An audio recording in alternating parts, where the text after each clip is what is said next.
Welcome in to the Film Buffa podcast, special edition. A few words about Rob Reiner. Now I know if you're on my site, you follow my articles. I've written an article about this, but I feel like the article just wasn't enough. Rob Reiner is a very influential filmmaker, especially for me growing up and now as an adult, and just knowing his work.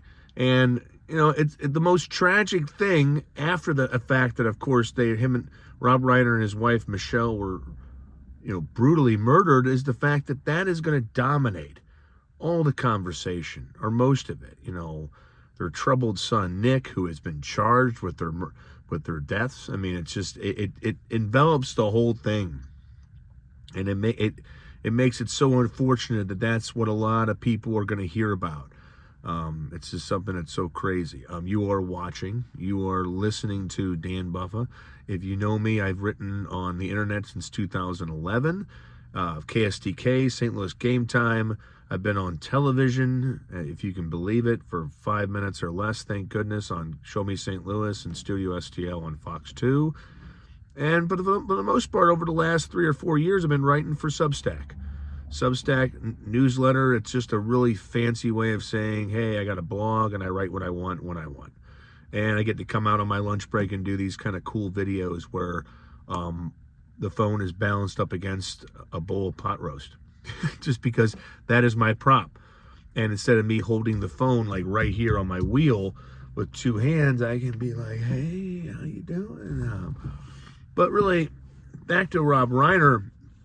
Everybody knows, obviously, When Harry Met Sally and A Few Good Men and Spinal Tap. This is Spinal Tap. I mean, I was never a big Spinal Tap fan, but I've seen the clips, and I know they released a new one, or they redid the old one, and it's funny. I know it came from Rob Reiner's beloved, just how much he loved music and that kind of music. But one of the movies that it's sad to watch, because you wish you had this kind of president in real life, as American President. That is probably one of the most satisfying and most not underrated. I think, the critics liked it, the audiences liked it enough. You had Michael Douglas and Annette Bening in their heyday, as far as when they were still in the prime of their career and just all over the place. And Martin Sheen as the vice president, and Michael J. Fox. I mean, the whole cast is just so good as a president, who Annette Bening plays somebody who kind of starts a relationship with the president. And of course, that has an effect. And the relationship kind of gets blown out of the water, and then how they deal with that. But it shows you how a White House works. It shows you a president who, yes, he was written for the screen, Michael Douglas. It just makes you wish we had that kind of president, Somebody who just, says the right things, does the right things. Of course, it's always a made-up cinematic version. And I mean somebody that's better than even the last two, better than Biden, better than Trump. I mean, I'm not saying Michael Douglas should run for president, but, if you want to and you're bored, Michael, and you don't want to act anymore. But there's just so many movies that he did. And then on the acting side, playing Leonardo DiCaprio's dad in Wolf of Wall Street, playing the radio host in a very underappreciated comedy called Bye Bye Love, where Randy Quaid was trying to strangle him, and just all the things that he popped up in. I mean, he even kind of, he popped up in a lot of movies, a lot of shows, and of course he directed Stand By Me from the 80s. It's just such an impactful movie. Of course, it just involved the great, late, young, especially right before me, when he was just so talented, River Phoenix. And it just makes you, when this thing happens, I'm not saying the manner with which he died just gives the TMZ and the TMZ hounds, the ones that just crave that kind of stuff, it's going to make them just turn into Sherlock Holmes and try to figure out what happened, when that's not the job. The job is to remember Rob Reiner and what he did and the impact that he had on cinema. And with all the actors coming out, of course, this happens when anybody well-known dies, but there's a lot of sadness, because I think the way that he died, the manner with which he died, and the ongoing influence and intrigue in that situation can pull people away from the fact that a great filmmaker and a very fine actor is no longer with us, and of course his wife Michelle, because all you hear about is, these two were married since 1989, and James Woods had a really good post. The actor James Woods, been around for a while, doesn't work too much anymore, but he had something really good to say. He's like, me and Rob Reiner, we disagreed on politics, but I still thought of him as a patriot, somebody who respects my patriotism and respects my views. And so I wish if we could take one thing away from Rob Reiner's death, is that, that little quibble, that little part that James Woods told us about, is do that. Be passionate about the world and the world that you live in. Be passionate about trying to change it, but don't stomp somebody else out just because you think your view is the best.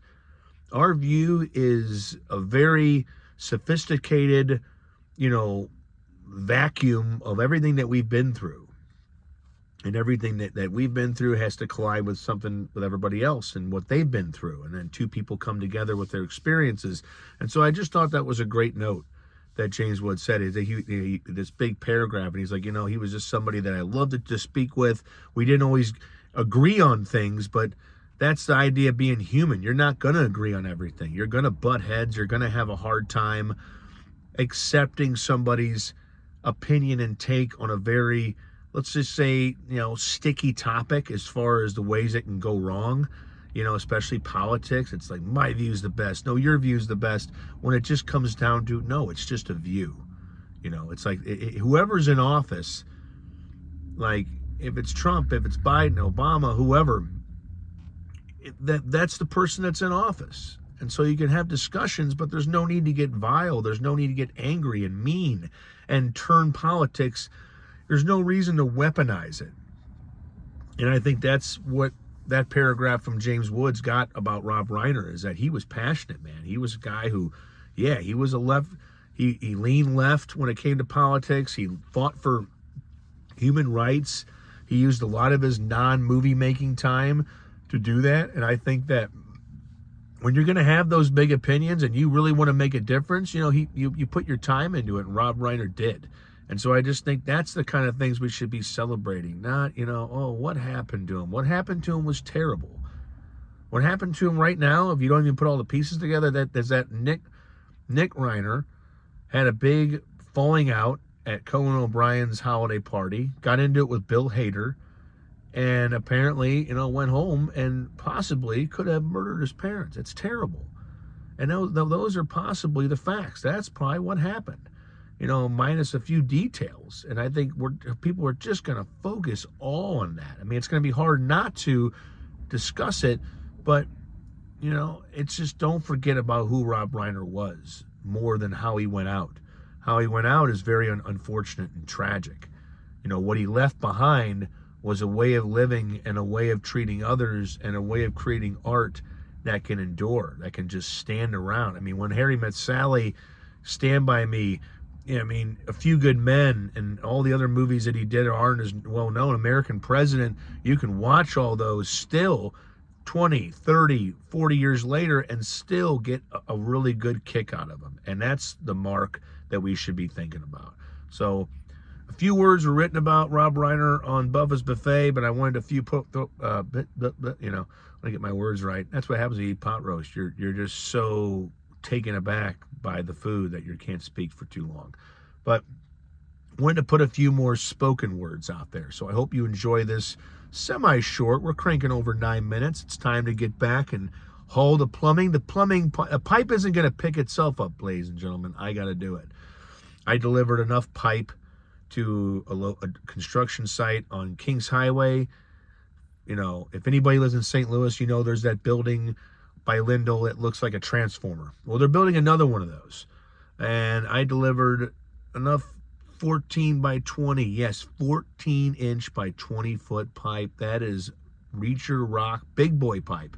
So time to go back in there and keep on working. I hope you enjoyed this tribute to Rob Reiner and how we should look at him and his passing. And I hope you watch the rest.